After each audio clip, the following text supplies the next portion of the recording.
ci biñ koy woo di ko laaj. dafa am taxawaay bu rëy bu mu fa taxaw. parce que dafa am ñoo xam ne dañ ko bëggoon a tànc ci affaire lu xewoon fii. 2021 ak 2024. mu ne leen c'est vrai man dama yoroon pays boo xam ne en trouble. ni mu ko waxee. bu am ay yëngu-yëngu. waaye man ma fexe ba jàmm ñëw fa ma installé fa la stabilité. ma fexe ba réew mi ma delloo ko peuple bi ma ko joxoon. te xeex amu si dara amu si. te ñi bëggoon a bokk fexe naa ba ñi nga xam ne ñoom laa ko seqaloon ñu yaakaaroon ne du ñu bokk ma boole leen. mu ne ñu ne loolu kon autorité bu rëy kooku waree na ko foofu. ak taxawaay bi nga xam ne aussi ma ne taxaw na ko ci ay jamono yoo xam ne amoon na yeneen crise yoo xam ne am na ci moom wax naa affaire céréale bi. wax naa la aussi même en Afrique de l'Ouest gi am na moom am na jamono boo xam ne. dañu fénqale woon CEDEAO ak AES. effectivement mooy Mali Niger. ak Burkina. waaye foofu tam fexe na ba fénqale ba amul ñu àndandoo. ñu xam ne kenn ku nekk da nga nekk un état souverain. am nga droit yow nga tànn yoon bu la neex. kon man jàpp naa ne foofa nekkul parlement boo xam ne dañ fay juger. man tam nekkuma kuy juger.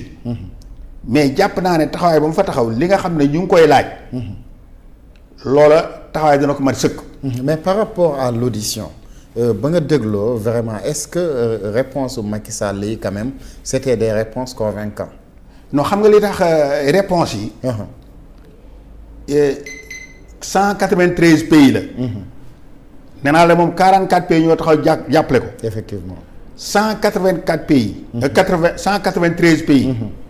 193 notes verbales. 193 avis. xam nga kenn bokk ci ak sa morom avis. xam nga man bokk ma si ñoom. oui. su ma la joxoon sama avis itam du am njëriñ mais xam nga li nga war a déglu. ah mais am na solo pour Sénégal quand même. waaw xam nga li ñu war a déglu. mooy quelles sont questions yi nga xam ne moom la gars yi doon xaar. ñu tontu leen ci. ndax dafa am ñoo xam ne dañoo jógoon itam gannaaw ak problème autorité bi. ndax autorité bi ñu laajee madame ku mel ni madame Bachelier. alors dafa xam ne man yàgg naa ci pression xam nga mu ne man yàgg naa ci pression. ñu laaj ko ne ko yow ndax attan nga gars yi. ak seen attan nga leen. mu daal di toucher mu daal di dóor en touche. donc daw responsabilité am. Macky ñëw jéngu ko. wax ne Afrique ne ONU. dafa soxla beneen doxalin bu bees. doxalin boo xam ne dafay jël paix et sécurité. effectivement parce que xam nga ONU soo ko seetloo temps yi passé yëpp. ci humanitaire bi. ci lañ gën a yëngu. effectivement te am na question yu bëri yoo xam ne question pendante la yow déggoo ñu wax si. effectivement ndax dégg nga problème mu Israël ak États-Unis bi ñu attaqué ñi nga xam ne. ñoom ñooy Iran. xam nga foofu kàddu ONU mënoon na fa jóg. effectivement xam nga il y a aussi beaucoup de personnes ñoo xam ne. rey nañ leen en Palestine. effectivement xam nga seen kàddu mosu fa jóg. effectivement mais Macky bi ñu ko laajee dafa ne man sama ngànnaay mooy la charte des Nations Unies. en dehors de la charte des Nations Unies bi nekk un instrument. man danaa jóg ma waxtaan ak nit ñi déglu réew mu nekk. sa xalaat.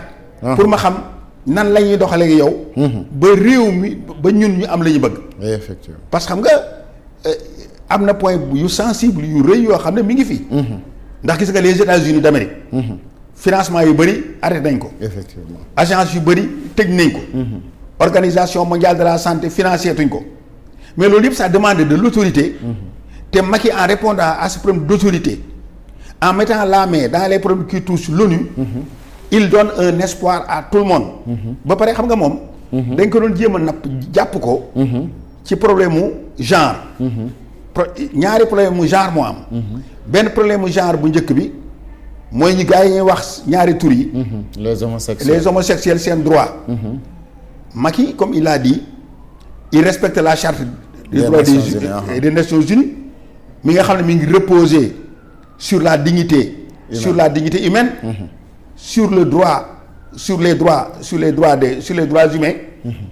ak reposer wu aussi alors sur une volonté collective.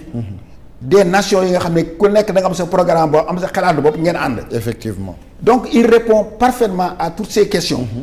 affaire itam dañ waxoon ne depuis 30 ans Nations Unies jigéen jiitewul ko africain yi depuis 30 ans ñun jiitewuñu Afrique Macky Sall ñëw ne non man suñ heure bu ñu ma falee li may njëkk a def mooy damay nommer benn jigéen vice-président mu nekk paritaire ba pare man ma nekk africain jigéen jógi du ma yem rek ci nommer ko noonu mais dama koy jox un pouvoir accru si lu jëm ci sécurité ak lu jëm ci paix donc man ci sama gis-gis je ne suis pas les 193 avis effectivement mais en fait question yi nga xam ne ñu ngi ko doon laaj la meilleure réponse bi ñu joxe président Macky Sall moom moo ko joxe.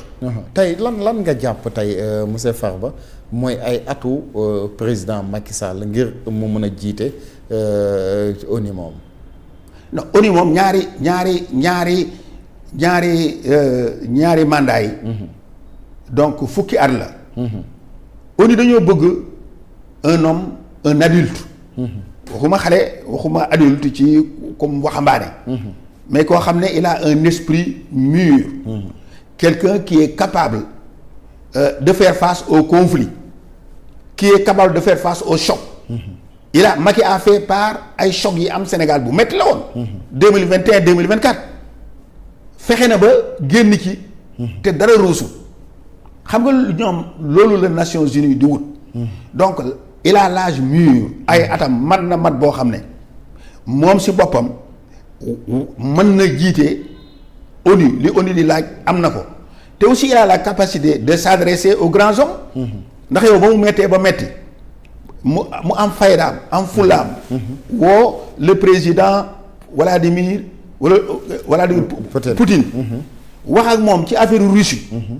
wëñeeku woo Volodymyr Zelensky. waxantaan ak moom dem ci moom wax ak moom. jëm ci Poutine wax ak Poutine. mais ça il faut vraiment être un grand homme. Quelqu'un qui a la capacité. donc de faire face à d'autres ñu xam ne Afrique nekk nit ku ñuul. nekk pays bu ndaw. teewul nga mën a jàkkaarloo ak ñi nga xam ne ñoo yor àdduna bi nga leen wax ñu leen déglu. ba demoon nañ sax ba ku ci am soxla surtout bi ñuy bëgg régler céréales beeg yooyu. mais da nga koy woo. ma ne ko waxal ma ci. te ici il a la confiance de la France.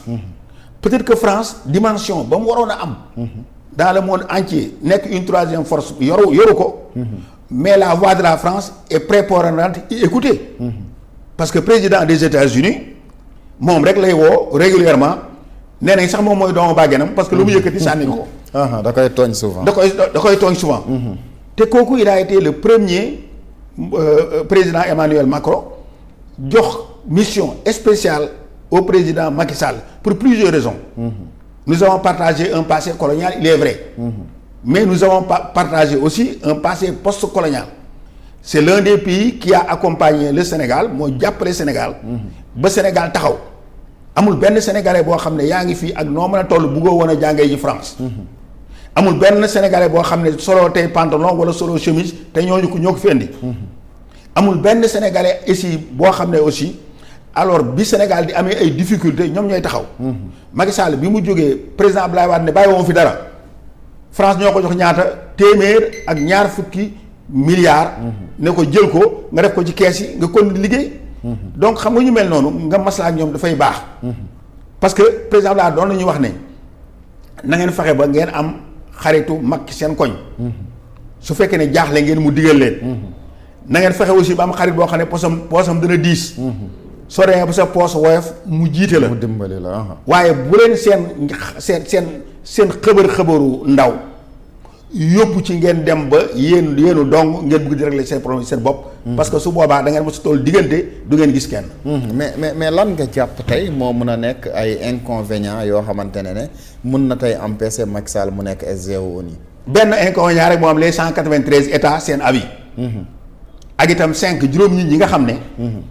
ñoom ci seen bopp ñoom ñoo nekk ci biir nekk les membres permanents. du conseil de sécurité. te ñoom droit muy les États-Unis la France. le Royaume-Uni. la Russie et la Chine. te foofu soo jëlee candidat par candidat. candidat bi Michel Bachelet nga xam ne moom la gars yi gën a gëm. elle a perdu beaucoup de points digganteem ak Donald Trump.